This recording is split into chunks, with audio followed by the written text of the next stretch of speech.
Você tem medo de estar orando errado? Será que já não passou pela tua cabeça?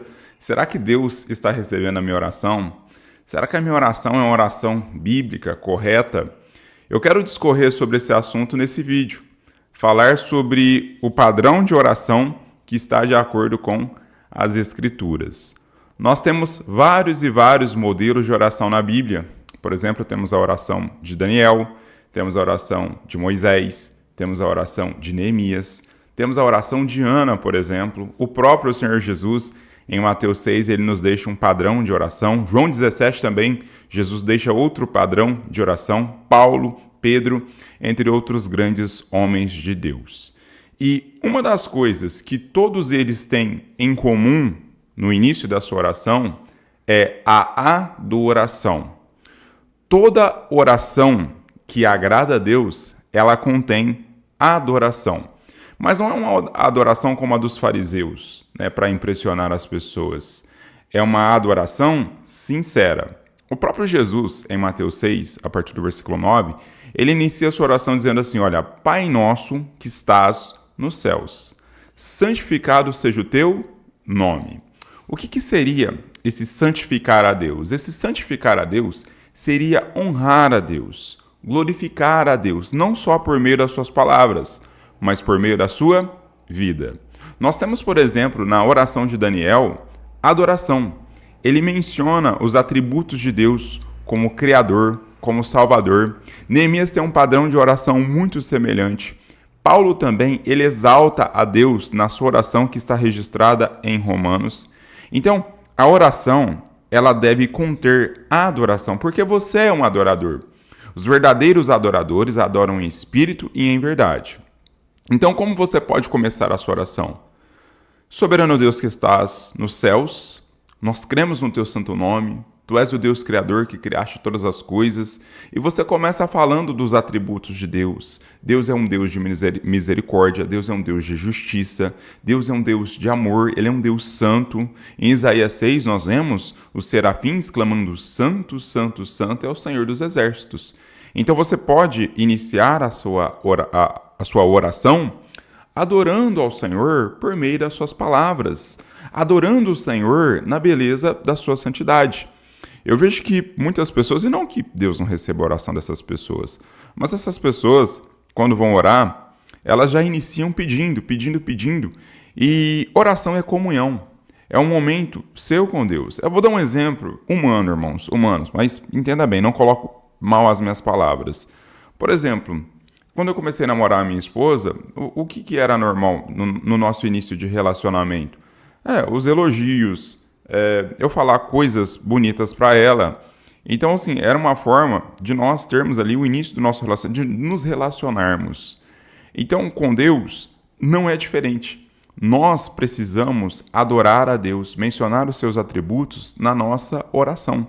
Oração também é adoração.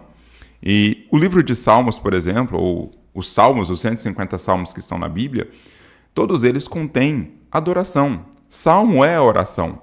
E todos os salmos contêm adoração, que mencionam os atributos de Deus, o cuidado de Deus, as obras de Deus. Então, adore em meio à sua oração. Uma segunda coisa que todas as orações bíblicas têm, tendo exemplo como Daniel, Neemias, o próprio Jeremias, entre outras pessoas que tiveram as suas orações registradas na Bíblia, é a confissão de pecados. Então, por exemplo, Daniel, ele não confessa apenas a sua condição de pecador diante de Deus, mas ele confessa até mesmo os pecados do povo. Ele se coloca junto com o povo, pedindo perdão pelos seus pecados. E outra, o pecado que Daniel menciona não é nenhum pecado da sua geração, que estava em cativeiro ali na Babilônia, mas era a geração anterior. E ainda assim ele menciona esses pecados, confessando os pecados dele e os pecados do povo. E o sacerdote, qual era a função do sacerdote? A função do sacerdote era oferecer sacrifícios diante de Deus e ser uma espécie de intermediador entre o homem e Deus. Tanto que o sumo sacerdote, quando ele entrava no Santo dos Santos, ele deveria oferecer um sacrifício não somente pelo povo, mas também por si mesmo. Então, quando nós vamos orar, principalmente fazer intercessão por meio da oração, nós devemos confessar os nossos pecados diante de Deus como um todo. Então, toda oração, ela terá confissão de pecado, não só dos seus pecados, mas você pode confessar os pecados da sua família, da sua igreja, da sua cidade, e dizer: Senhor, nós somos idólatras. Senhor, nós somos orgulhosos, nós somos prepotentes, nós somos soberbos. Tem misericórdia de nós. O próprio Isaías, quando ele tem a visão da sala do trono de Deus, o que ele diz? Ai de mim, que sou um homem de lábios impuros e habito no meio de um povo de lábios impuros. Então, Isaías, ele não enxerga somente o seu pecado, mas ele enxerga também o pecado do seu povo. E ele apresenta, ele narra, ele menciona a sua condição de pecador e também a condição de pecado do seu povo. Mas, irmão, eu não estou em pecado. Irmãos, nós somos pecadores por natureza. E não significa que você está em adultério, que você está em prostituição, que você está em mentira, não é isso. Mas é você, quando você confessa a Deus que você é um pecador, você exalta a obra de Cristo na cruz do Calvário. Você traz à memória que você é um pecador e que você estava condenado. Você estava fora da presença de Deus, mas agora você está diante dele. E ainda assim, você se considera pó e cinza, como fez Abraão. Abraão disse isso para Deus: Deus, eu sou pó e cinza, confessando diante de Deus a sua pequenez. Então, toda oração, ela tem confissão de pecados, não somente da própria pessoa que está orando, mas ela tem confissão de pecados também a respeito daqueles que estão ao seu redor, para que o Senhor tenha misericórdia. E aí nós vamos para uma terceira fase da oração, que é bíblica, que é a intercessão. Lá em 1 Timóteo, Paulo ele faz uma listinha no capítulo 2, e ele diz que nós devemos interceder por todos os homens, até mesmo pelos reis, para que tenhamos uma vida sossegada. Então, nessa intercessão, você vai apresentar a vida das pessoas que moram com você na sua casa, dos seus vizinhos, dos membros da sua igreja, apresentando essas pessoas para que Deus ele tenha misericórdia dessas pessoas, para que Deus salve, para que Deus faça uma grande obra, me referindo àquelas pessoas que não são crentes. E também pelos crentes, Paulo ele deixa vários exemplos de como você deve orar por um crente, porque o crente já está na presença de Deus, ele já é salvo. Então, como eu oro por uma pessoa crente? Por exemplo, Paulo lá em Efésios, ele vai falar que é para nós orarmos da seguinte forma. Paulo ele vai pedir para que o Senhor ele abençoe os éfesos, dando a eles entendimento do amor de Cristo, que excede todo entendimento. Corroborando, o que é corroborar? Fortalecer. Então, como você pode orar por uma pessoa que já é crente? Senhor, fortaleça o irmão ciclano. Ajuda ele, dê entendimento a ele, dê sabedoria a ele, dê direção do Senhor para ele, que ele tenha maior compreensão da tua santidade, do teu amor, da tua justiça. Livra ele das obras do maligno, livra ele das armadilhas de Satanás, livre ele do mal, Senhor. Que o Senhor ajude ele, capacite ele na obra a qual o Senhor designou. Então, você começa orando para que o Senhor fortaleça, para que o Senhor livre do mal aquele irmão. Principalmente pelos nossos pastores. O que a Bíblia diz? Que nós devemos velar pela alma dos nossos pastores. Senhor, eu sei que para o pastor é difícil dirigir a igreja, preparar o ensinamento bíblico, coordenar a igreja. Então que o Senhor dê sabedoria ao seu santo servo, que o Senhor fortaleça ele, que o Senhor livre ele do mal. Sabemos que ele é o alvo principal de Satanás, porque se Satanás derrubar ele, se Satanás colocar ele em pecado, nós vamos entender que isso causará escândalo para a igreja, causará escândalo para o teu santo nome. Então livra o teu servo do mal, dê sabedoria, fortaleça ele nas suas fraquezas. E aí você vai orando e intercedendo. E como orar para uma pessoa que não é crente? Da mesma forma. Então, como você deve apresentar uma pessoa que não é crente? Senhor, esta pessoa não conhece a Ti. Que o Senhor quebrante o coração desta pessoa, que o Senhor prepare o terreno do coração desta pessoa para receber a boa semente. Levanta uma pessoa, Deus, no trabalho dela, na vizinhança dela, para pregar para ela. Usa, Deus, a internet, usa os meios de comunicação, usa um louvor, a fim de que ela ouça a pregação do evangelho e aquilo comece a penetrar no coração dela, que teu Espírito Santo comece a mudar a mente dela e a tirar as escamas dos olhos espirituais dela para que ela contemple a tua beleza, Senhor Jesus. Que o Senhor faça na vida dessa pessoa como o Senhor fez com Paulo, porque o Senhor encontrou Paulo no meio do caminho. Então, encontre esta pessoa, para que esta pessoa te veja, para que essa pessoa contemple a beleza da tua santidade. Livre ela do mal, livre ela dos embaraços. Não permita, Senhor, que ela veja a sepultura, livre ela da morte, para que antes que ela parta deste mundo, ela venha ter um encontro com o Senhor. E aí você ora, você apresenta isso, pedindo ao Senhor para dar livramento de morte para essa pessoa, pedindo para que Deus ele venha usar meios a fim de que essa pessoa ouça o evangelho, seja por um louvor, seja por uma pregação na internet, no Facebook, seja por um culto ao ar livre, seja por um folheto. Peça para Deus levantar pessoas para pregar para esta pessoa. Peça para Deus também quebrantar o coração dela. E assim você vai intercedendo. Então a nossa oração ela tem adoração. A nossa adoração ela tem confissão de pecados. A nossa oração ela tem intercessão. E aí tem também as petições.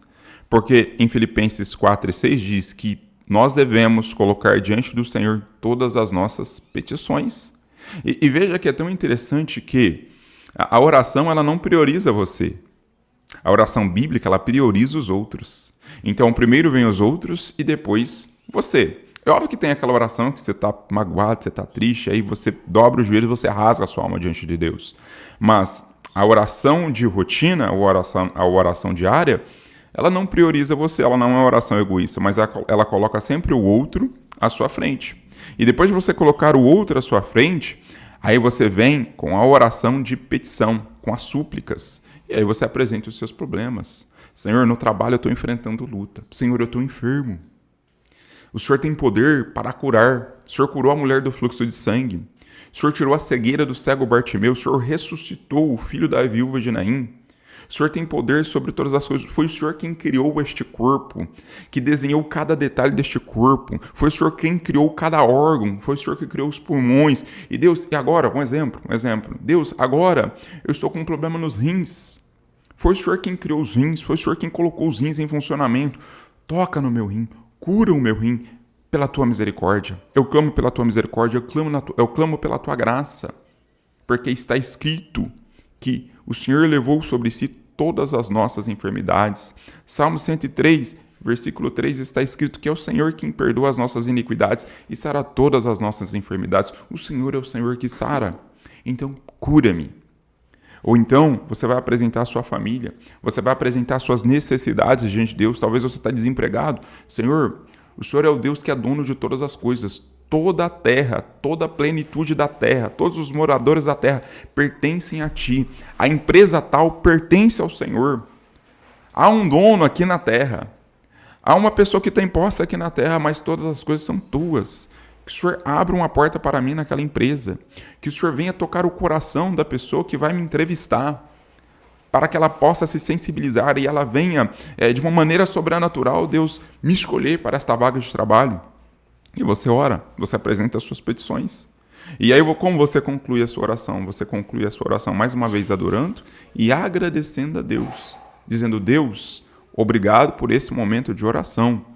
E agora eu já agradeço ao Senhor por esse momento na tua presença, pedindo ao Senhor que a tua vontade seja feita. Eu pedi para que o Senhor abra uma porta de emprego para mim naquela empresa.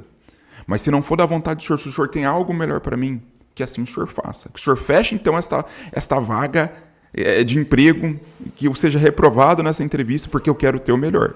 Eu fiz as minhas petições, mas eu escolho a tua vontade para a minha vida, porque eu sei que os teus pensamentos são mais altos que os meus pensamentos e os teus caminhos mais altos que os meus caminhos. Em toda oração que eu fiz, Deus, que a tua vontade seja feita, que o Senhor execute os seus desígnios e os seus propósitos, porque a sua vontade é boa, perfeita e agradável. E eu adoro ao Senhor. Eu apresentei a minha oração diante do Senhor, mas eu sei que o Senhor está na direção da minha vida. Então, faça o teu querer. E também, irmãos, até para decisões. Geralmente, quando eu vou para tomar uma decisão, por exemplo, em 2020 eu tinha que trocar de carro, eu precisava comprar um outro carro. O que eu fiz, irmãos?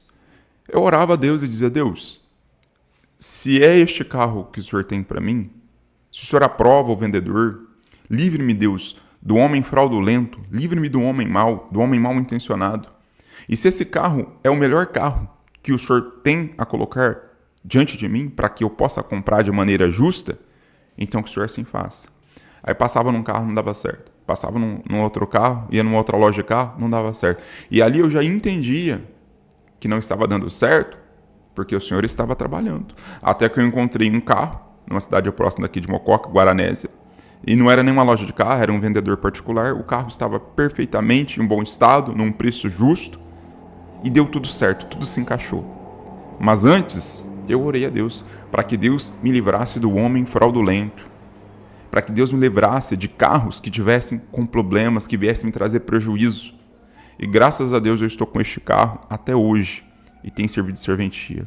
Então, sempre quando você for fazer qualquer coisa, apresente ao Senhor antes, para que o Senhor direcione as suas decisões. Peça para o Senhor te livrar do mal, peça para o Senhor tirar o homem mau, a mulher má do teu caminho e ir abrindo as portas. E, se possível, até fechar portas, porque Apocalipse 2 vai dizer que o Senhor é aquele que tem a chave de Davi, que abre e ninguém fecha, e que fecha e ninguém abre.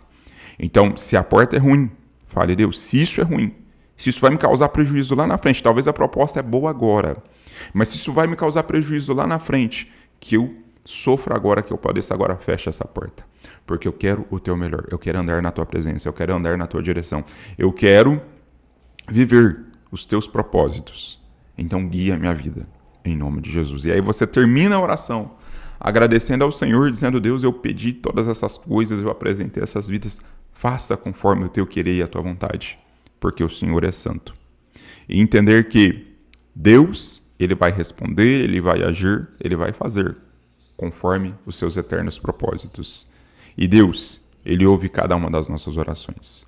Então é isso. Para resumir, a sua oração ela deve ter adoração, a sua oração ela deve ter confissões de pecado, a sua oração ela deve ter intercessão pelos seus irmãos em Cristo, pela obra missionária, pelas pessoas que não são crentes, ela deve ter petições e ela deve ter agradecimento no final. Irmão, eu vou pegar e vou orar. Não, você pode dividir a sua oração. Na parte da manhã, você pode adorar a Deus e apresentar a Deus os seus pecados e interceder. Na parte da noite, você pode vir com as petições, você pode repartir a sua oração em períodos durante o dia. Mas não deixe de orar, não deixe. Porque orar é colocar diante de Deus as nossas fraquezas. Orar é colocar na mão do Todo-Poderoso a ação do nosso destino. Então, fique na paz do Senhor, que Deus abençoe grandemente a sua vida por meio desse vídeo.